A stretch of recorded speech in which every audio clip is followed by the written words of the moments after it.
100,000 plates. I did the math, and I realized that if I eat 3 meals and 1 snack a day over the course of my entire life, that's 100,000 plates of food. And that's assuming I never go back for seconds. Here's one way to visualize my food journey. Let's say this 1 paper plate represents my next meal.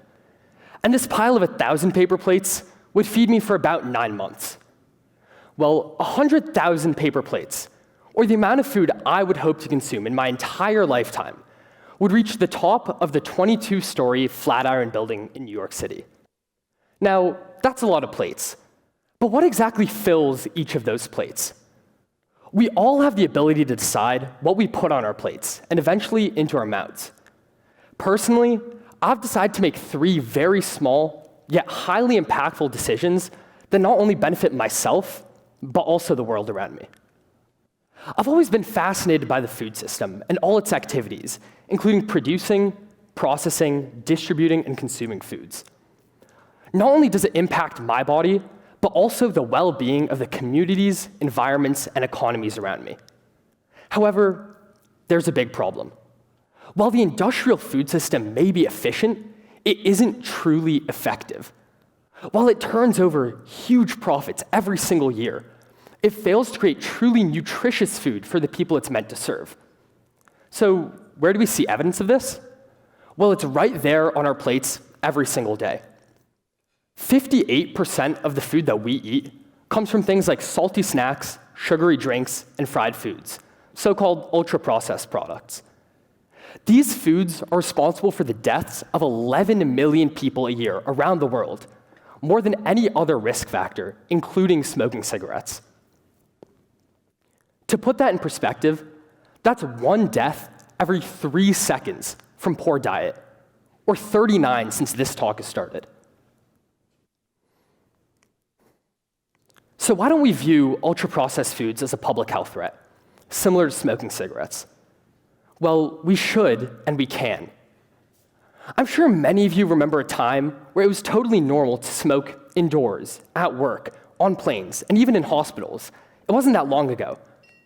But imagine if someone lit up a cigarette right here in this auditorium. What was once totally acceptable would now be seen as completely outrageous. Let's rewind a bit further, and I promise it's relevant. The 20th century has been known as the cigarette century, specifically the first half. Throughout the 1940s and 50s, cigarettes were glamorized endlessly on TV shows and movies, and promoted through colorful advertising. The tobacco companies knew that they were selling addiction, and they profited handsomely. However, in the 1960s, the Surgeon General issued the first public health warnings about the dangers of cigarette use, including addiction, cancer, and the risks of secondhand smoke. From there, sales slowly started to decline. But the tobacco companies weren't going to stop. In the 1980s, they began to diversify, buying up companies like Nabisco, Kraft, and General Foods. There, they used strategies like targeted advertising and cool factor imagery to get kids addicted to brands like Oreos and Lunchables. Sound familiar? The same strategies that were used to get our parents and grandparents addicted to smoking cigarettes were being used to get us addicted to ultra-processed foods. Specifically, the food industry found something called the bliss point, that perfect mix between sugar, salt, fat, and other additives which make certain foods irresistible. Imagine that feeling of eating just 1 chip out of a bag, and suddenly the entire bag is gone. That's no accident. Those foods were designed to keep you craving them. There's a scientific reason why you can't eat just one. Now, although the tobacco companies have since sold off their stakes in the food industry, their legacy can still be seen to this day. Every time we reach for one of those convenience foods, we feel the impact of their calculated strategies on our lives. However, there's good news. We can break free from this cycle by taking control of the food that we eat and choosing what we eat more mindfully. Few of our choices have as much impact on our lives as our food choices. When I was just an infant, barely able to speak, I was diagnosed with a couple dozen life-threatening food allergies. At times it was hard, like when I would go to my friend's birthday party and I wouldn't be able to eat the pizza. But when I could sit down with my family and share a meal that we could all enjoy, food brought us together. Few of our choices have as much impact on our lives as our food choices. My goal is to raise awareness about issues related to health and food and provide actionable solutions to help everyone take better control of their plates. Although I grew up in classrooms full of Lunchables, I also grew up in essentially smoke-free environments due to both increased public knowledge and legislation. This shows that change is possible. As consumers, our decisions have the power to refine and reshape our food system. That is the power of the plate. Unfortunately, our food system wasn't designed to give us an abundance of nutritious options. Did you know that 40% of the grocery sales in the United States come from just 4 major corporations? Now, I'm sure you all understand the nutritional difference between drinking a Mountain Dew and eating a honeydew. However, go to any convenience store or popular restaurant chain and guess which is readily available. You got it, the cheap stuff that can be sold for a high markup. Great for the corporations, not so good for the consumers. Of every dollar we spend in the supermarket, just 15 cents goes to the farmer who grew our food. The rest, eaten up by marketing and processing fees. Now, the journey our food takes? Well, on average, it travels 1,400 miles from the farm where it's grown to your plate. To put that in perspective, that's the distance from Fargo, North Dakota, to right here in Hartford, Connecticut. Emphasizing efficiency over effectiveness limits our food choices in other ways, too. Today, 75% of the food that we eat comes from just 12 plant and 5 animal species, a significant decrease from the thousands that were once cultivated. It's like walking into an ice cream store, and the only flavors that are available are vanilla and chocolate.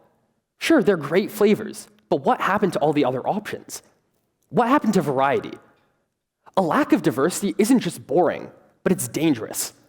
By relying on such a small number of crops to support our food supply, we put the future of agriculture at risk. Genetic diversity isn't just about this variety, though. It's about resilience. With a broad pool of traits to choose from, we can develop crops that are better adapted towards things like droughts, floods, and diseases, making our food system better equipped to handle threats like climate change. Yet, monocultural farming practices still dominate, focusing on a few profitable crops and shrinking the genetic pool. In the end, genetic diversity isn't just about choice or variety, but about survival. So, how do we leverage the power of the plate to overhaul this broken food system? Well, step 1 is by being even the smallest bit open to change. By creating room on our plates for something we've never tried before, we can enrich ourselves both culturally and nutritionally. I'm talking micro adjustments. The next time you're in your local supermarket, try a new fruit or vegetable you've never had before. For example, on a recent trip to an urban farm here in Connecticut, I got a little bit adventurous and took home some callaloo, a leafy green, with me to try. Now, of course, you don't have to go far to have the same experience.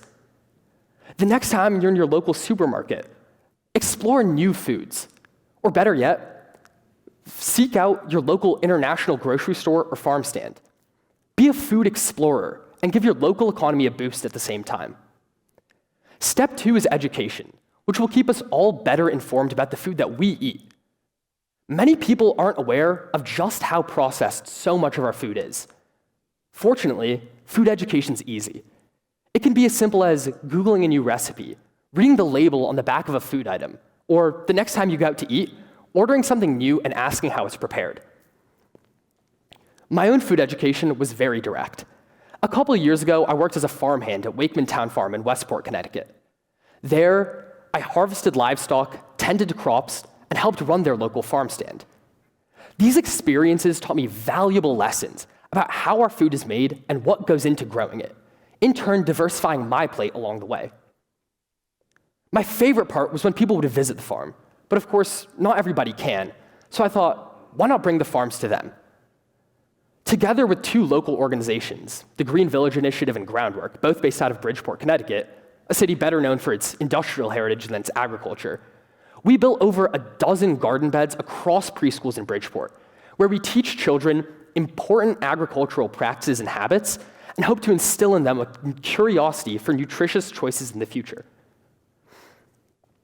Now, taking these initiatives statewide, I worked with the Connecticut Farm to School Institute, a program which looks to share sustainable action plans throughout cafeterias, classrooms, and communities. Together, we help school districts across the state better educate their students on the consumption and production of food. I'm not advocating that we dismantle the global industrial food system. I love being able to eat an apple out of season, as I'm sure many of you do too, as well as bananas, mangoes, and other fruits. However, in order to make our food system truly effective rather than just efficient, we need step 3. Buy local, grow local, and vote with your wallet. Working with the State Department of Agriculture, I've been interviewing local restaurant owners whose cuisines range from Indonesian to American. Together, we hope to identify considerations which will help these businesses purchase more Connecticut produce. Economically, we know that by supporting local businesses, we keep money circulating within our communities. By supporting these farms, we can inject billions of dollars back into our economies and create jobs along the way. It's crucial that our elected officials know that our plates are a priority.